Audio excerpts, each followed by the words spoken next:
அடுத்து 10ஆம் வகுப்பு கணிதம் பாடம் 1 உறவுகளும் சார்புகளும்ல பயிற்சி 1.1ல் ரெண்டாவது கணக்கு பார்க்க போகிறோம். ரெண்டாவது கணக்கில் என்ன கொடுத்துருக்கான்? ஏங்கிற கணம் கொடுத்துருக்கான். அடுத்து பிங்கிற கணம் கொடுத்துருக்கான். அது எப்படி இருக்குன்னு சொல்லியிருக்கான். எக்ஸு, அந்த எக்ஸ் என்பது 10ஐ விட சிறிய பகா எண் அப்படின்னு சொல்கிறான். 10ஐ விட சிறிய பகா எண். பகா எண்ணா என்னது? பகா எண்ணா அந்த எண்ணை ஒன்னாலையும் இல்லை அதே நம்பராலையும் மட்டும்தான் மீதியின்றி வகுக்க முடியும். வேற எந்த ஒரு நம்பரும் அந்த எண்ணை மீதி இல்லாமல் வகுக்காது. அதுதான் பகா எண். எனில் ஏ கிராஸ் பி மற்றும் பி கிராஸ் ஏ காண்கன்னு கொடுத்துருக்கான். ஃபர்ஸ்ட் என்ன கொடுத்துருக்காங்கிறத எழுதிக்கிடுவோம். ஏங்கிற கணம் கொடுத்துருக்கான். அதில் 1 2 3ங்கிற உறுப்புகள் இருக்குது. பிங்கிற கணத்துக்கு ஒரு கண்டிஷன் கொடுத்துருக்கான். அது என்ன கண்டிஷன்? அதில் இருக்கக்கூடிய நம்பர்ஸ் எல்லாம் எக்ஸ்ன்னு எடுத்துக்கிட்டா அந்த எக்ஸ் எப்படி இருக்குதுன்னா 10ஐ விட சிறிய பகா எண். 10ஐ விட சிறிய பகா எண்கள்லாம் எடுத்தால் என்ன வரும்? 1 பகா எண்ணும் அல்ல, பகு எண்ணும் அல்ல.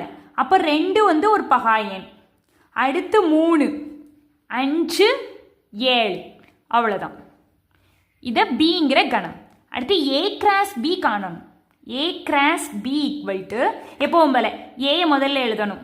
1 2 3 கிராஸ் பியை ரெண்டாவது எழுதுனா 2 3 5 7. கார்ட்டீசியன் பெருக்கல் எடுக்கணும். ஏ கிராஸ் பி கார்ட்டீசியன் பெருக்கல்லாம் என்னது? இதில் இருக்கக்கூடிய ஒரு உறுப்பு, இதில் இருக்கக்கூடிய ஒரு உறுப்போட வரிசை ஜோடியாக எழுதணும். 1 2ஓட சேர்த்தோம்னா 1, 2. அடுத்து 1 3ஓடையும் சேர்க்கணும். 1, 3 1, 5. அடுத்து 1, 7. அடுத்து 2 இது எல்லா உறுப்போடையும் ஜோடி சேர்க்கணும். 2, 2 2, 3 2, 5 2, 7. அடுத்து 3 எல்லா உறுப்போடையும் ஜோடி சேர்த்தா 3, 2 3, 3 3, 5 3, 7. அவ்வளோதான். ஏ கிராஸ் பி கண்டுபிடிச்சாச்சு. அடுத்து பி கிராஸ் ஏ கண்டுபிடிக்கணும். பி கிராஸ் ஏனா என்ன? பி கிராஸ் ஏனா முதல்ல பிங்கிற கணத்தை எழுதுன்னு அர்த்தம். பிங்கிற கணம் என்ன? 2, 3, 5, 7. கிராஸ் ஏங்கிற கணம் 1, 2, 3. இப்போ கார்ட்டீசியன் பெருக்கல் பார். B cross A equal to 2 இது எல்லா உறுப்பையும் ஜோடி சேர்த்தா 2, 1 2, 2 2, 3. அடுத்து 3 எல்லா உறுப்போடு ஜோடி சேர்த்தா 3, 1 3, 2 3, 3. அடுத்து 5 எல்லா உறுப்போடும் ஜோடி சேர்த்தா 5, 1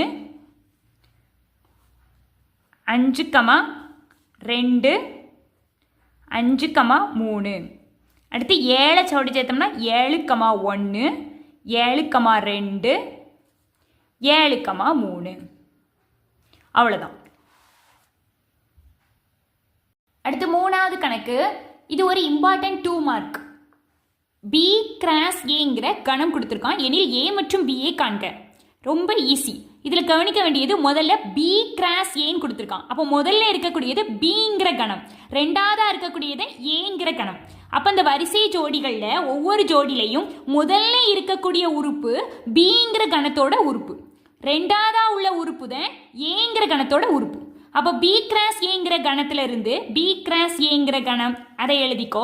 -2, 3 -2, 4 0, 3 0, 4 3, 3, 4. இதில் முதல்ல பி இருக்கனால முதல்ல உள்ள உறுப்புகள்லாம் பிங்கிற கணத்தோட உறுப்புகள். அப்போ பிங்கிற கணம் என்ன வரும்? -2. மறுபடியும் அதே உறுப்பு வந்துடுனா அதை ஒரு தடவை எழுதுனா போதும். 0 3.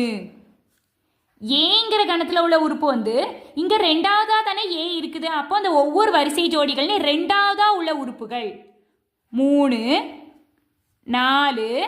அதே 3 மறுபடியும் வந்துன்னா நம்ம எழுத வேண்டாம். மறுபடியும் 3 4 தான் வந்திருக்கு. அப்போ அவ்வளோதான்.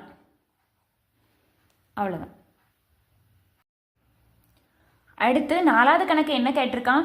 ஏ பி சிங்கிற 3 கணம் கொடுத்துருக்கான். A cross A equal to B cross B intersection C cross C என காட்டணும். அதாவது இந்த கணமும் ஈக்குவல் அப்படிங்கிறத நம்ம ப்ரூவ் பண்ணணும். இதை நம்ம வெட்டுன்னு சொல்லலாம், இங்கிலீஷில் இன்டர்செக்ஷன் சொல்லலாம். இதுக்கு என்ன அர்த்தம்? இந்த கணத்துக்கும் பொதுவான உறுப்புகளை எழுதணும் அப்படிங்கிறத அர்த்தம். இதை நம்ம ப்ரூவ் பண்ணுவோமா? ஃபர்ஸ்ட் இடதுபுறத்தை எடுத்துக்கோ. ஏ கிராஸ் ஏ இதோட ஆன்சர் வந்து கண்டுபிடி. ஏங்கிற கணம் என்னது? 5,6 5,6 கிராஸ் 5,6. இப்போ கிராஸ்னா என்னது? கார்ட்டீசியன் பெருக்கல். அப்போ இந்த கணத்துக்கும் கார்ட்டீசியன் பெருக்கல்னா A cross A equal to கணம் வரிசை ஜோடிகளாக எழுதணும். 5,5 5,6. அடுத்து 6 இதோட வரிசை ஜோடியாக சேர்த்து எழுதுனா 6,5 6,6. அவ்வளோதான். இப்போ வலது புறத்தில் கண்டுபிடிக்கணும். முதல்ல இந்த பிராக்கெட்குள்ளே இருக்க பி கிராஸ் பியோட ஆன்சர் கண்டுபிடி. பி கிராஸ் பி என்ன? பிங்கிற கணம் 4,5,6 கிராஸ் மறுபடியும் அதே பியத்தை போடணும். 4,5,6 கார்ட்டீசியன் பெருக்கல் பார்த்தா B cross B equal to கணம் 4 இந்த 3 உறுப்புகளோடு சோடி சேர்த்தா 4,4 4,5 4,6. அடுத்து 5 3 உறுப்புகளோடு ஜோடி சேர்த்தா 5,4 5,5 5,6. அடுத்து 6 3 உறுப்புகளோடு ஜோடி சேர்த்தா 6,4 6,5 6,6. அவ்வளோதான். இதுதான் பி கிராஸ் பி. அடுத்து சி கிராஸ் சி கண்டுபிடி. C cross C equal to சிங்கிற கணம் என்ன? 5,6,7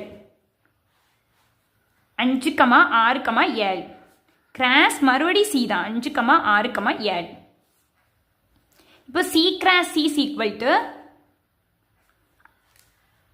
இதில் இருக்கிற ஒவ்வொரு உறுப்பையும் இதில் இருக்கிற ஒவ்வொரு உறுப்போட வரிசை ஜோடியாக சேர்க்கணும். அப்போ 5,5 5,6 5,7 5 ஜோடி சேர்த்தாச்சு. இப்போ 6 சேர்த்தோம்னா 6,5 6,6 6,7. இப்போ 7 இந்த 3 உறுப்புகளோடு ஜோடி சேர்த்தா 7,5 அடுத்து 7,6 அடுத்து 7,7. அவ்வளோதான். இப்போ சி கிராஸ் சி கண்டுபிடிச்சாச்சா? கொஸ்டின்ல என்ன கேட்டிருக்கான்? வலதுபுறத்தில் பி கிராஸ் பி இன்டர்செக்ஷன், அதாவது வெட்டு சி கிராஸ் சி கண்டுபிடிக்க சொல்லியிருக்கான். பி கிராஸ் பிங்கிற கணத்துக்கும் வெட்டு சி கிராஸ் சி, அதாவது இந்த கணத்துக்கும் இடையில பொதுவான உறுப்புகளை மட்டும் எழுதுன்னு கேட்டிருக்கான். இப்போ இந்த கணத்தில் பாரு, இந்த கணத்துலையும் இருக்கிற பொதுவான உறுப்புகள் என்னென்னு பாரு. பாருங்க 5,5 இருக்கு, இங்கே 5,5 இருக்கு. அப்போ 5,5. அடுத்து 5,6 இருக்கு, 5,6 இருக்கு. அப்போ 5,6. அடுத்து 6,5 இருக்கு, 6,5 இருக்கு. 6,5. அடுத்து 6,6 இருக்கு, 6,6 இருக்கு. 6,6. அவ்வளோதான். வேற எந்த உறுப்புகளுமே இங்கேயும் சேமா இல்லை. இப்போ பாரு, நம்ம முதல்ல கண்டுபிடிச்சது இடதுபுறம். இதை வந்து நம்ம LHSன்னு எடுத்துக்கலாம். இப்போ நம்ம கண்டுபிடிச்சது வலதுபுறம் RHS. இப்போ இடதுபுறத்தில் என்னென்ன ஆன்சர் வந்திருக்கு? ஏ கிராஸ் பிக்கு என்ன உறுப்புகள்லாம் வந்திருக்கோ அதே உறுப்புகள் தான் B cross B intersection C cross சிக்கு வந்திருக்கு. அப்போ LHS ஈக்குவல் டு RHS, அதாவது இடதுபுறமும் வலதுபுறமும், அவங்க சொன்னது என்னது? இடதுபுறம் வலதுபுறம் ஈக்குவல்ங்கிறத ப்ரூவ் பண்ணணும். நம்ம ப்ரூவ் பண்ணிட்டோமா? அவ்வளோதான். இதில் இருக்க உறுப்புகள் தான் இதில் இருக்குது. அவ்வளோதான்.